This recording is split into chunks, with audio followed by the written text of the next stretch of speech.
Bonjour, aujourd'hui on présente une autre nouveauté à la boutique Ludol, c'est Saboteur, les mines perdues. Un jeu pour 3 à 9 joueurs, 10 ans et plus, dans lequel vous allez faire partie d'un groupe de nains qui est à la recherche de trésors. Pour le placement, ce n'est pas très compliqué. Nous allons placer le plateau au centre de la table. Nous allons avoir le clan des nains bleus, ici qu'on place leurs cartes. Même chose ici, vous voyez le même symbole pour le clan des nains jaunes. Nous allons ici avoir 4 cartes de mine.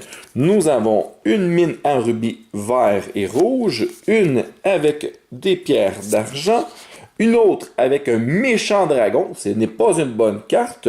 Le joueur qui va aller sur cette case va obtenir moins 2 points pour son équipe. Donc, pas bonne idée d'aller voir le dragon et le réveiller. Puis finalement, la mine aux pépites d'or. Nous prenons les 4 cartes et nous allons simplement les mélanger.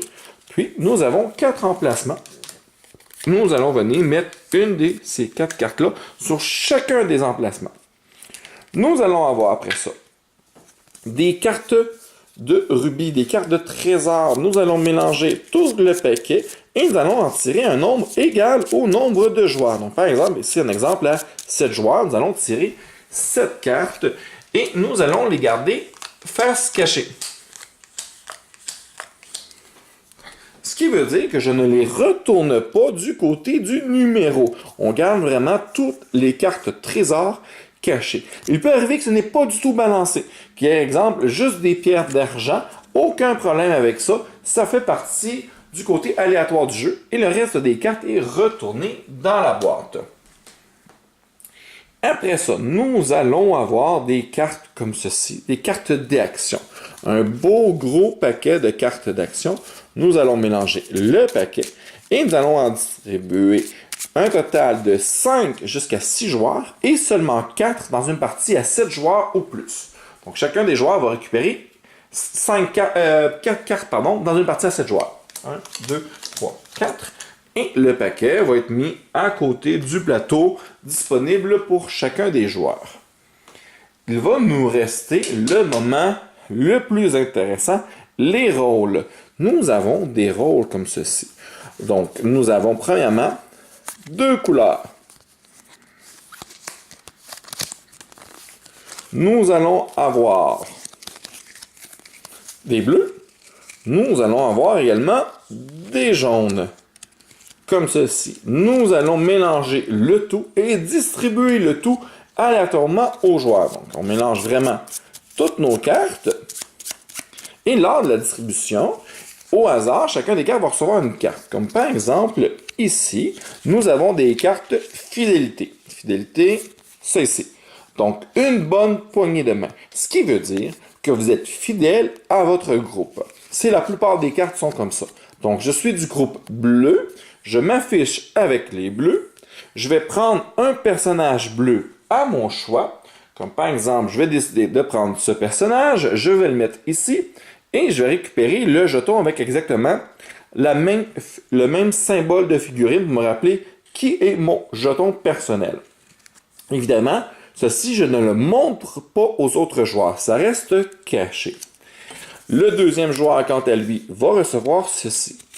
Vous voyez ici, il prend le trésor et il le donne. C'est parce qu'en réalité, c'est un traître. Il fait semblant d'être dans l'équipe des jaunes, mais en réalité, il travaille pour l'équipe des bleus. Lui va se prendre un bonhomme jaune et va aller récupérer la petite rouquine qui est ici, donc la même que sa figurine. Et il va faire semblant d'être avec les jaunes. Le joueur suivant, quant à lui a un jaune qui travaille vraiment pour l'équipe des jaunes. Ici, nous avons un autre jaune qui travaille vraiment pour l'équipe des jaunes.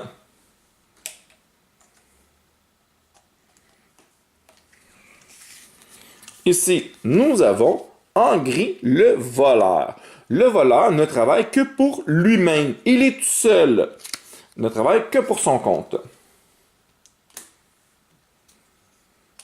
Mais, à son dos, sa carte est jaune. Donc, il va jouer pareil comme s'il faisait partie de l'équipe des nains jaunes. Nous sommes rendus à 5. On continue. Un autre joueur qui va travailler pour les jaunes. Et le dernier, le 7e joueur, serait un joueur bleu qui serait également un voleur. Voici. Vous voyez que les équipes ne sont pas forcément balancées. C'est tout à fait normal. Il n'y a pas de problème avec ça. Le reste des cartes non utilisées vont être retournées dans la boîte. Prendre note que si jamais nous avions joué à 5 ou 6 joueurs, on aurait retiré un nain loyal bleu et un nain loyal jaune. Et si jamais on joue à 4 joueurs, à ce moment-là, ou même à 3 joueurs, nous aurions retiré 2 nains loyal bleus et 2 nains loyal jaunes. Le premier joueur, qui est le joueur le plus petit, parce qu'on est des nains après tout, va commencer à son tour. Il peut soit jouer une de ses cartes de sa main, puis, après avoir joué son tour, il va aller piger une nouvelle carte. Ou il peut défausser une ou 2 cartes de sa main, puis il va aller piger le même nombre de cartes que défaussées. Les cartes, qu'est-ce qu'on a? Bien, premièrement, évidemment, on a des cartes terrain. Les nains vont se frayer un chemin jusqu'à l'une des 4 cases de trésor afin de pouvoir récupérer des rubis. Par exemple, le premier joueur ici, le joueur bleu, peut avoir une carte terrain comme ceci. Il va donc la placer et il faut qu'elle fitte. Évidemment, on ne pourra pas la placer comme ceci. Il faut vraiment qu'elle fitte bien sur la case et il faut que le chemin se poursuive. Donc, on voit bien ici un bout de chemin avec un bout de chemin. C'est super, c'est excellent. Je n'aurais pas pu placer, par exemple, quelque chose comme ceci. Vous voyez que le chemin ne continue pas. Ça ne serait pas autorisé. Mais je pourrais tout à fait, lors de mon prochain tour, lors du deuxième tour, venir placer une carte comme ceci. Il n'y aurait pas de problème puisque on voit que les chemins sont bien reliés. On ne peut pas non plus placer, comme ici, ce serait correct. On voit bien qu'ici, qu'il n'y a pas de chemin, il n'y a pas de chemin, tout est beau, mais on n'a aucun moyen de se rendre à la carte que j'ai placée. Il faut que un des chemins de la carte soit relié. Comme ici, elle n'est pas reliée à rien. Je n'ai pas le droit de placer cette carte-là. Une fois que j'ai placé ma carte, donc par exemple, ici, le premier joueur place sa carte comme ceci, il peut se déplacer de 1 à 3 cases au maximum. Parfait, le joueur bleu décide de se déplacer d'une case, ce qui va mettre fin à son tour. Le deuxième joueur décide lui également de jouer une carte. On l'a vu, par exemple, décide de jouer ça ici. Puis se déplace de 1 à 3 cases. On va faire 1 et 2. Excellent. Son tour continue. Maintenant, les joueurs, le prochain joueur, un joueur jaune, a une carte comme ceci. Ceci va bloquer le chemin. Vous voyez ici que de l'eau qui bloque l'intersection et qui va exiger un canot. Il peut tout à fait placer cette tuile comme ceci. Même si c'est un joueur jaune, là, il n'y a pas de problème, il peut la placer où elle veut puisqu'elle respecte le chemin. Ce qui va bloquer les joueurs bleus qui ne pourront pas traverser cette case-là tant et aussi longtemps qu'ils n'auront pas un canot pour traverser. Également, l'autre joueur d'après pourrait très bien avoir une carte comme ceci. Vous voyez, on a une crevasse et pour pouvoir la traverser, ça va prendre une corde. Mais si on ne peut pas placer cette carte-là, puisqu'on voit ici que le chemin n'est pas relié, ne serait donc pas autorisé. Mais pourrait tout à fait venir la placer comme ceci, il n'y aurait pas de problème à ce niveau-là. Il pourrait également la placer comme ceci, entre les deux, pour, si jamais les jaunes se feraient un chemin, que les bleus ne puissent pas venir les rejoindre, à moins de posséder une corde. Le joueur jaune serait son tour de bouger, mais il ne peut pas, il est coincé sur sa case. On passe donc au troisième joueur jaune. Troisième joueur jaune, par exemple, pourrait avoir une carte comme ceci. Vous voyez, on a du bois pour pouvoir passer, ça va nous prendre une hache. Le joueur pourrait venir placer ici, encore une fois, question de compliquer la vie au bleu. En masse, cette carte-là, il n'y a pas de problème, vient son déplacement, il n'y en a pas. On n'oublie pas qu'après avoir joué une carte, déplacement, on pige une carte. Autre carte qui est possible d'avoir ici, c'est intéressant, vous voyez, on a une falaise entre deux rochers. À ce moment-là, l'endroit est tellement petit qu'il peut n'y avoir qu'un seul bonhomme en même temps sur la case. Et tant si longtemps qu'un bonhomme est sur cette case-là, ben, notre joueur ne peut pas utiliser cette case. Ce qui veut dire que, par exemple,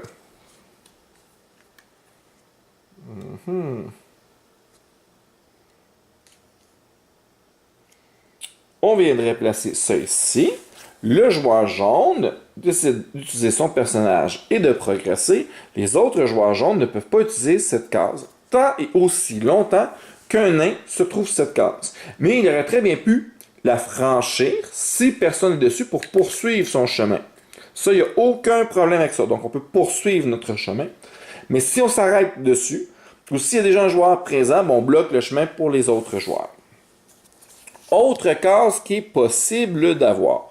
Nous avons ici une belle carte qui a un feu de camp avec le chiffre 5. Ce qui veut dire que si jamais on commence notre tour sur une telle case, nous allons pouvoir nous déplacer de 5 cases pour le tour, au lieu de 3. Ce qui nous permet justement de, rapidement reprogresser selon où ce qu'on veut aller. Donc, par exemple, ils peuvent tout à fait placer cette case ici, et le joueur qui a mis cette case-là va se déplacer de 1 pour terminer son mouvement ici. Il va être prêt à rapidement se déplacer lors des prochains tours. Nous avons après ça les cartes objets. Nous avons justement la hache. Ça tombe bien, on arrive au joueur bleu. Tous les joueurs jaunes auraient joué. Ben lui, il a la hache. Super, il en a besoin. Il va donc utiliser sa hache, la défausser, récupérer un jeton hache qui va placer à ce moment-là sur une des cartes avec un symbole de hache qu'il a besoin. Et voilà. Maintenant que la hache est sur la case, tous les joueurs peuvent l'utiliser. Mais si un joueur termine son mouvement sur cette case, il bloque, pareil comme avec un petit fossé comme ici, il bloque la carte, personne ne peut s'y arrêter, personne ne peut la traverser tant aussi longtemps qu'il est là, puisqu'il est en train d'utiliser la fameuse hache. Nous avons de la corde, même principe ici pour ça. Nous avons le bateau pour pouvoir traverser les lacs, toujours le même principe. Donc si je joue par exemple un bateau, je récupère le jeton de bateau, je le place sur le petit lac, et maintenant qu'un seul joueur ne peut utiliser le bateau à la fois. Nous avons également des cartes comme ceci, l'éclair, qui permet de détruire une carte terrain, mais pas une de départ, pas non plus une des mines. Il ne faut pas non plus également qu'un joueur qui est dessus, mais on pourrait tout à fait arriver à utiliser cette carte pour détruire cette carte qui est là ici, ou qu'il n'y a pas aucun joueur dessus. Si jamais on détruit une carte qu'un jeton, il n'y a pas de problème, le jeton va simplement être défaussé en même temps que la carte. Nous avons après ça, c'est ici une carte très utile qui nous permet de voir. On a 3 choses qu'on peut voir. On peut aller voir les trésors, donc ça veut dire que je prends une des cartes qui est là et je vais aller voir le chiffre qui est indiqué en dessous. Ce qui m'indique combien je gagnerais si jamais je récupérerais cette carte en termes de points. Je peux également aller regarder une des cartes grottes. Super! Pour savoir qu'est-ce qu'il y a en dessous de tout ça. C'est excellent, c'est bien, ce n'est pas un dragon. Mais je vais devoir choisir. La troisième, là on n'a pas le symbole. La troisième, c'est d'aller regarder le rôle d'un personnage. Donc je ne suis pas sûr si lui c'est mon ami, je vais aller voir. Oups, je me rends compte que c'est un traître qui travaille en réalité avec les bleus. Ha ha! Mais il faut que le symbole soit présent sur la carte. Là, les 2 symboles qu'on a, c'est seulement les grottes et le trésor. Je vais donc devoir choisir une des 2 et aller choisir une de ces cartes correspondantes. Donc, soit une carte grotte, soit l'un des trésors. Après ça, je défausse ma carte, je pige une nouvelle carte pour mon tour. Nous avons maintenant les pièges. On peut placer un nain à une intersection. Ça veut dire quoi? Ça, c'est un piège à nain. Pardon. Ça veut dire que je prends mon piège à nain, je choisis une intersection, comme par exemple ici, et si jamais un nain emprunte l'intersection qui est là, ben il va tomber dans le piège, il va défausser une carte et va devoir jouer avec une carte en moins pour le reste de la partie. Je précise qui doit être une intersection. Je ne le mets pas au centre comme ceci, mais vraiment à l'intersection entre deux cartes, comme ceci, ou entre une carte et une carte qui n'a pas encore été placée.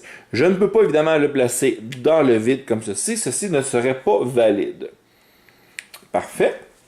Et finalement, le troll interdit carrément le passage. Donc, si on place un troll, ben, oubliez ça, là.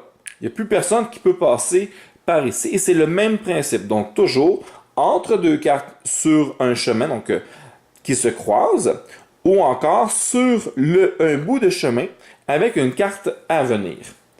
Excellent. Donc, ça, c'est toutes les cartes qu'on a. Si on fait par exemple un petit tour 2 justement pour revoir le tout, si on viendrait au joueur bleu, le joueur bleu regarde ses cartes.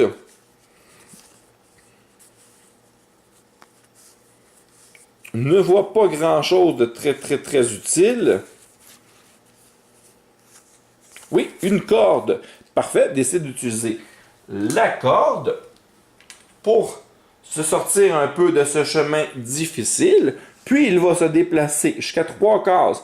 1, 2, 3. Comme il utilise la case, il la bloque et il va aller chercher une carte à la fin du tour. Parfait. Prochain joueur, ici, va regarder sa main, va essayer de se frayer un chemin. Oh, pardon, je n'ai pas déplacé le bon. 1, 2, 3. Rien qu'il peut placer. Il y a encore de la corde, il y a un bateau. Il peut décider, par exemple, de défausser 2 cartes. Ah non! Mieux que ça, on va aller placer ça ici, puisque c'est lui qui lâche justement le bateau dans les mains. Parfait. Et il va se déplacer de 3 cases. 1, 2, il ne peut pas aller sur cette case-là, puis ça prend une corde et il y a déjà un nain en train d'utiliser la corde. Fin, il pige une carte. Le joueur jaune suivant va faire exactement le même principe. Et voilà, vous avez compris. Une fois qu'on a réussi à se frayer un chemin, par exemple, nous sommes rendus au joueur bleu, on place cette case-là ici, et il va faire son déplacement de 3. De 5, puisqu'il commence sur une case où justement, on peut voir un feu de camp avec le chiffre numéro 5 ici.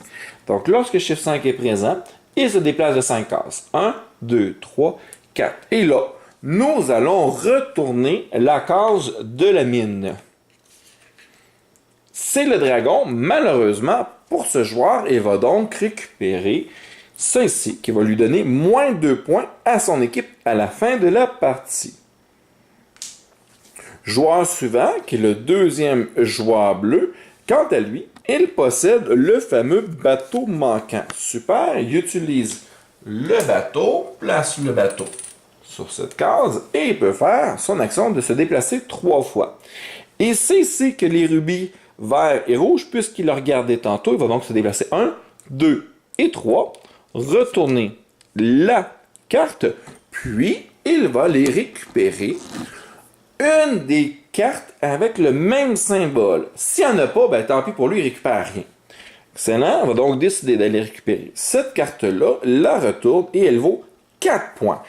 Il la cache, il n'y a que lui qui en a pris connaissance et il va la garder. Ça va être des points pour son équipe. Après ça, les autres joueurs vont pouvoir bouger à tour de rôle également, venir ici, récupérer des cartes. Il n'y a rien qui l'empêche de faire plusieurs sur une mine. Et à leur tour, ils vont pouvoir aller chercher le reste des cartes. Un autre 4 points pour le joueur jaune. S'il n'y en a plus, ben ça ne sert absolument à rien de venir dans la mine, il ne reste plus rien à prendre. Advenant le cas que les joueurs jaunes auraient été vraiment trop loin et qu'on revient au joueur bleu qui est ici, il peut tout à fait rester sur place et continuer à fouiller la mine s'il reste encore des trésors. Et à ce moment-là, c'est ce joueur qui aurait récupéré la deuxième carte correspondante.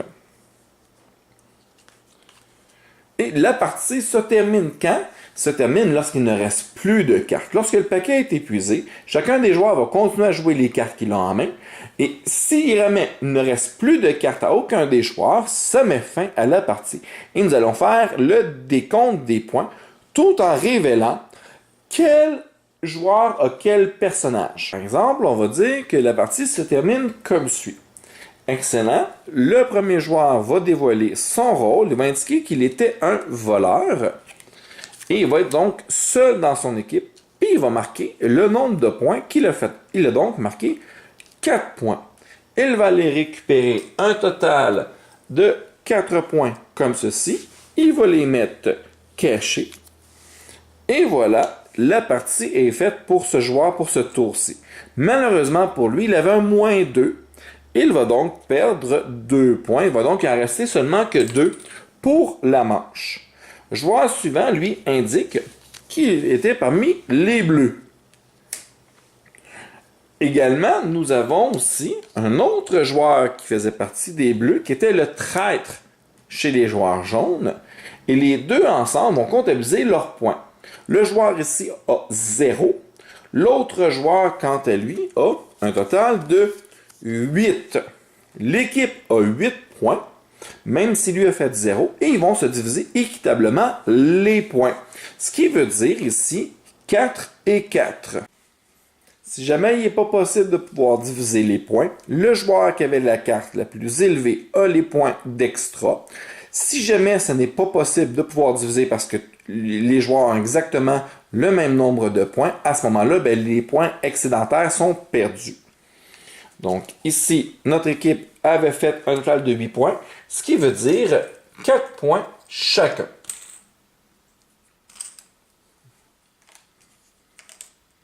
Après ça, on continue. Ici, nous avions un joueur jaune, un voleur et un joueur jaune. Le voleur ici joue tout seul et lui va faire 4 points également.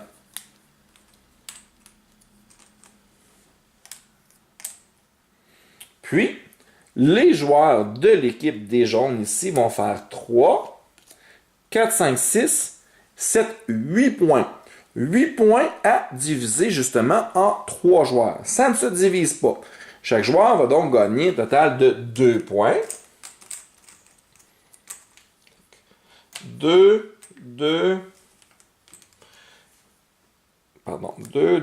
et 2. Il reste 2 points. Les 2 points vont aller au joueur qui a le plus haut numéro. Ils sont 2. Il va donc se séparer chacun le 2 points. Donc, ils vont chacun recevoir 1 point chacun. Et voilà. Maintenant, on retourne nos points face cachée. Nous allons récupérer toutes les cartes de rôle et nous sommes prêts à un prochain tour. La partie prend fin après 2 manches. Et le joueur qui a comptabilisé le plus de points remporte la partie. Voilà, pas plus compliqué ça pour Saboteur, les mines perdues. Et justement, dans une prochaine vidéo, nous allons faire une petite partie d'initiation afin de vous montrer la dynamique d'une partie et voir si ce jeu vous intéresse. Merci pour le visionnement.